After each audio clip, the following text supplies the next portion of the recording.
بال کاٹنا۔ ذی الحجہ کے پہلے 10 دنوں میں بال اور ناخن نہ کاٹنے کی شرعی حیثیت کیا ہے؟ کیا یہ صرف قربانی کرنے والوں کے لیے ہے یا سب مسلمانوں کے لیے ہے؟ نیز اگر کسی کی حجامت زیادہ بگڑی ہوئی ہو تو کیا وہ ان دنوں میں بال بنوا سکتا ہے؟ رحیم داد 4 سدہ سے،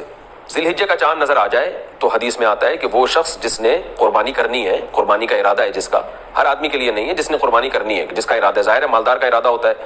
اور اگر غریب کا ارادہ بن گیا ہے، واجب تو نہیں ہے غریب پر لیکن وہ ارادہ کر لیتا ہے، تو اس کے لیے بھی مستحب حکم یہ ہے کہ وہ ناخن اور بال نہ کاٹے، یعنی چاند نظر آنے سے پہلے پہلے کاٹ لے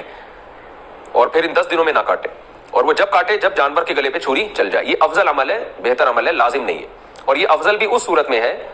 کہ بعض دفعہ یہ ہوتا ہے کہ 40 دن ہونے والے اور ناخن بال آپ نے کہیں کاٹے نہیں ہیں، تو پھر 40 دن کی مدت سے زیادہ تو پھر یہ ناجائز ہو جائے گا، تو پھر ایسی صورت میں بہرحال آپ کو کاٹنے پڑیں گے، یعنی بہت زیادہ اگر ناخن بال بڑھ گئے ہیں اور 40 دن کی مدت پوری ہونے والی ہے تو پھر آپ کے لیے کاٹنا ان بالوں کو واجب ہے۔